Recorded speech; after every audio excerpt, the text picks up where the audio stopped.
tous, je suis vraiment très contente de vous retrouver une nouvelle fois cette semaine pour un tuto qui va, j'espère, beaucoup vous amuser.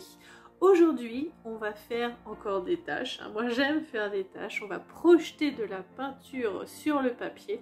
On va l'étaler, on va la mélanger. Et par-dessus, on va prendre un stylo noir, blanc, doré, comme vous voulez. Et on va faire des doodles, des petits dessins. Et vous raconterez ainsi votre petite histoire. On lâche prise, on s'amuse, on laisse parler notre instinct, notre subconscient. Et on voit ce que ça donne. Comme d'habitude, si ce tuto vous a plu, des petits pouces en l'air, un commentaire en dessous pour me dire ce que vous en avez pensé, vous savez que c'est important.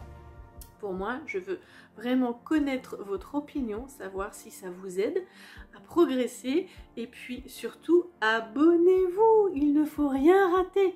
Toutes les semaines, je m'éclate, je m'amuse à filmer, monter des vidéos qui vous feront avancer, qui vous permettront de vous exprimer. Donc vraiment, il ne faut pas les rater. Donc je vous dis à tout de suite, juste après ma présentation, on commence l'aquarelle ensemble. À tout de suite. Je suis Virginie Lucas, illustratrice et créatrice de papeterie événementielle. Artiste du bonheur, je guide et accompagne mes clients dans l'élaboration de leurs projets créatifs. Au travers du dessin, de l'aquarelle et de l'infographie, je les aide à développer leur créativité, à exprimer leur potentiel artistique. Et voilà, comme vous pouvez le voir, j'ai commencé à projeter un mélange de rose opéra et de rouge d'alizarine cramoisie sur mon papier. J'ai rincé mon pinceau et avec de l'eau claire, je viens étaler une partie des gouttelettes déposées sur mon papier, voyez, de manière à ce que l'aquarelle fasse son chemin un peu toute seule. Maintenant, je rajoute un peu de pigment parce que je veux renforcer certains côtés. Je penche ma feuille d'un côté et de l'autre pour permettre justement aux pigments de faire leur petit chemin, voyez. Et maintenant, c'est du rouge de cadmium foncé que je viens ajouter. Et là encore, moi j'adore voir comment se conduisent les pigments. Maintenant, en suivant exactement le même procédé, je projette un peu de vert de vessie mélangé à du turquoise. Alors très peu de turquoise, c'est surtout du vert de vessie, mais je voulais y donner une toute petite teinte bleutée. Et vous voyez là où j'ai touché le rose, les deux pigments viennent se mélanger. C'est vraiment intéressant. J'en projette un peu plus, mais là, franchement, je trouve qu'il y en a un tout petit peu trop. Donc avec mon pinceau propre, je viens enlever un petit peu d'eau, donc un petit peu de pigment. Et après, en faisant tourner mon pinceau, j'étale et j'arrive ici à avoir des nuances très très claires. Vous comprenez? Je rajoute un tout petit peu de pigment et là le rose vient se mêler à mon eau presque claire. Et on peut avoir ainsi de très très jolis dégradés. Vraiment essayez.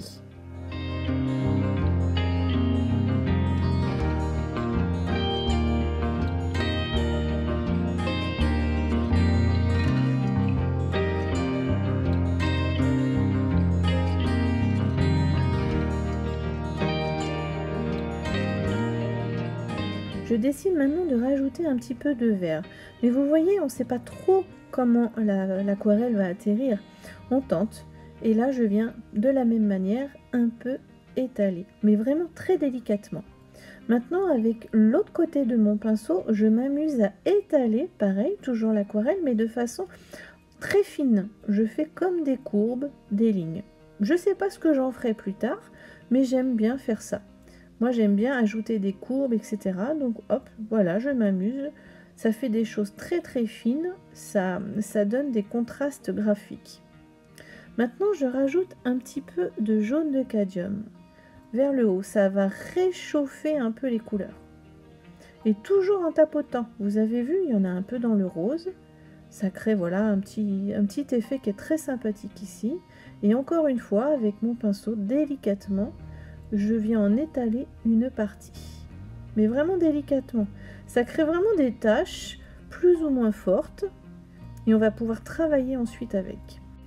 Maintenant, comme c'est encore mouillé, vous voyez, je viens rajouter du rose permanent par endroits. Parce que je veux donner des petites touches de couleur. C'est ce qui va venir appuyer mon dessin après. C'est autour de ces touches un peu plus vives que je veux venir travailler par la suite.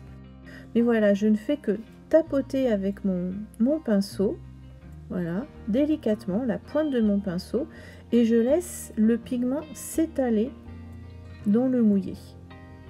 Bien sûr, j'en mets pas partout, je ne veux pas que toute mon aquarelle devienne foncée, je le fais vraiment par endroits. Et vous voyez, je fais la même chose dans mon vert que je trouve un petit peu trop pâle. Je viens juste ajouter quelques petites touches d'émeraude et de bleu de phthalo. D'accord? J'attire aussi votre attention sur ma palette. Vous avez vu sur ma palette, il y a déjà le vert de vessie et j'ai ajouté à côté du vert de vessie un petit peu d'émeraude et de bleu de phthalo. Ce qui fait que le vert de vessie s'y mêle aussi un peu sur ma palette et ça me permet sur mon papier d'avoir des couleurs déjà un peu mélangées. Donc les contrastes ne sont pas trop forts et ça me permet d'avoir ces jolis dégradés.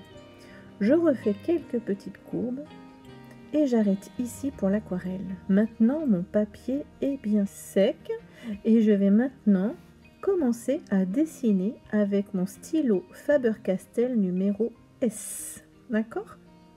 Donc là, vous voyez, il y a une masse un peu plus sombre. Je décide d'y faire une fleur. Donc je fais ma tige et je construis ma fleur assez simple avec des pétales. Donc vous voyez, vous faites 2 ou 3 pétales et vous mettez quelques petites hachures comme ça à la base. Ça va lui donner un petit peu de relief. Il y a un pétale qui est derrière et j'en fais sortir quelques pistils.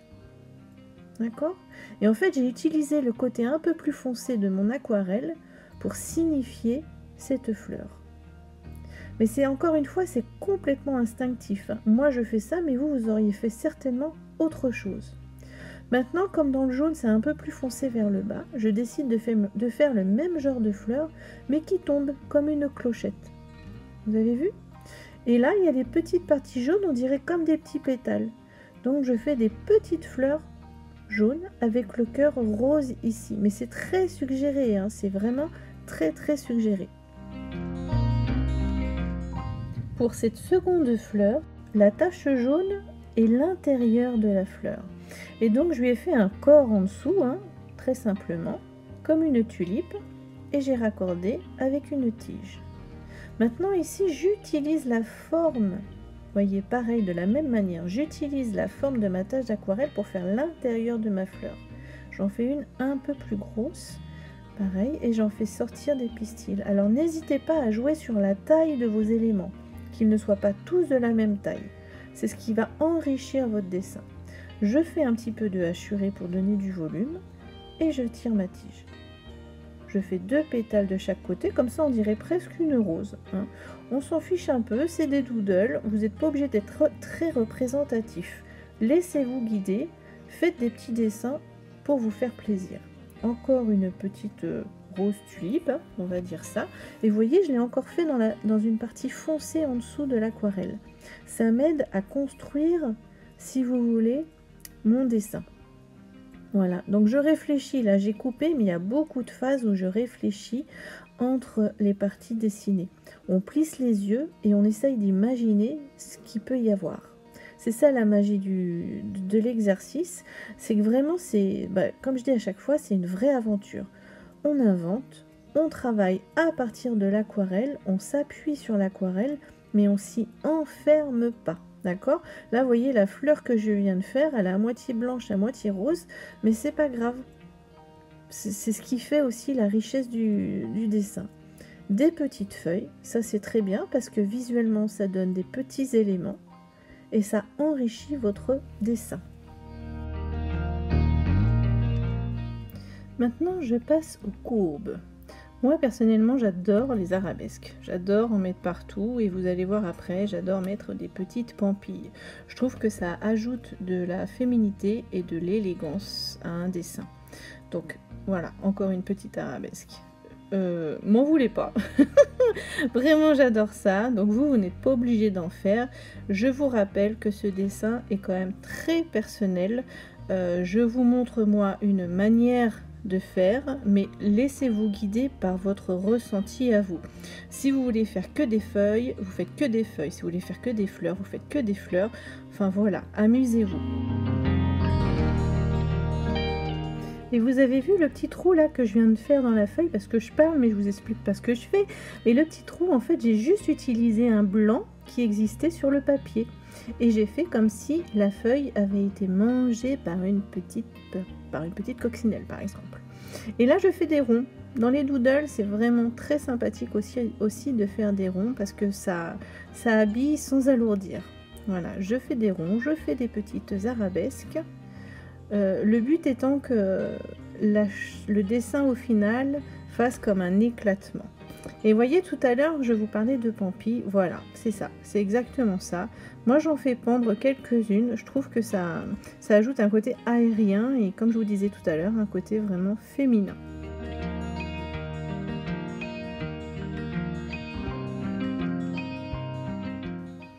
Et je continue, et vous voyez là, je fais comme une tige à mon arabesque.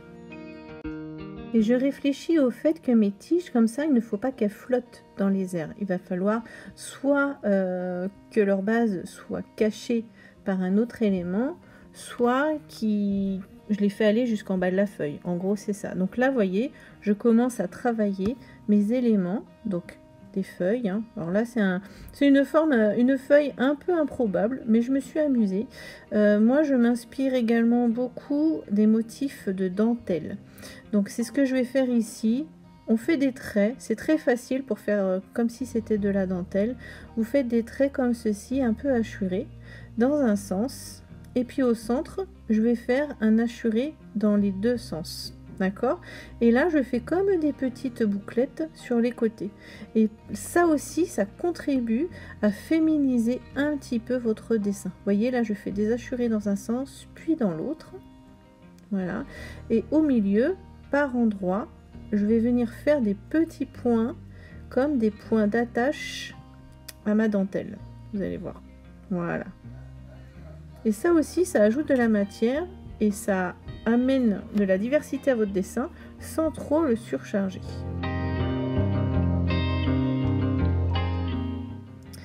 Maintenant, je vais commencer à faire comme des petites feuilles qui s'envolent. Vous voyez, ce qui m'a fait penser, c'est cette tache un peu pâle de rose sur le côté. Donc pourquoi pas, vous n'êtes pas obligé d'avoir des doodles qui sont tous accrochés les uns aux autres. Voilà, là moi je vais réaliser, ça fait un peu une forme de cœur, hein, vous voyez, et je reste dans cette idée un peu de dentelle. Je vais réaliser plusieurs petites feuilles, entre guillemets, qui s'envolent sur la gauche.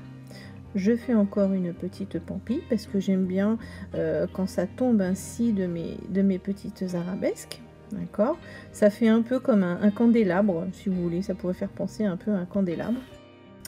Et je continue mon petit travail de recherche d'imagination.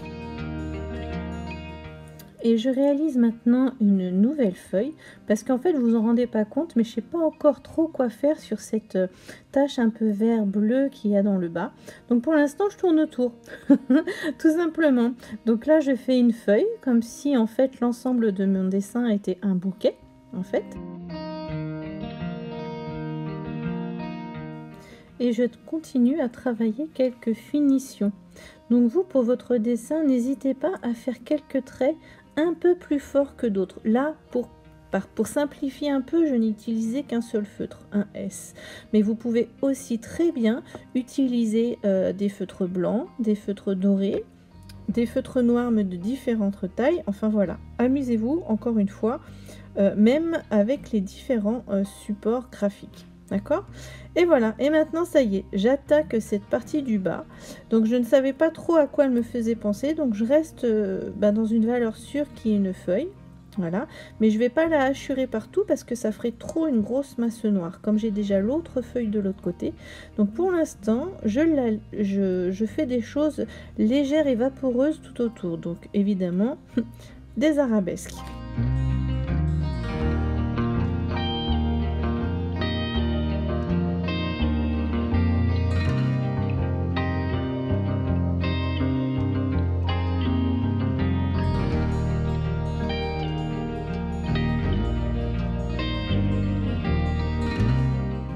Alors bien sûr, pour ceux qui me connaissent, vous savez que j'ai déjà fait une vidéo sur les doodles, mais pour les autres, je vous mets le lien ici. Comme ça, vous pourrez aller voir, j'y montre comment faire certaines formes de fleurs et de feuilles. Voilà. Vous pouvez vraiment les utiliser aussi pour ce dessin-là. Maintenant, là, je vais faire moi, par contre, une petite chose que j'aime bien faire aussi, c'est ces petits pompons. Voilà. C'est tout simple à faire. Vous faites une forme de rond, mais avec des petits pics tout autour. Et ça fait comme des petits pompons, c'est tout doux et c'est très agréable. Et vous l'aurez deviné, pour ma feuille, je fais quoi? Des arabesques.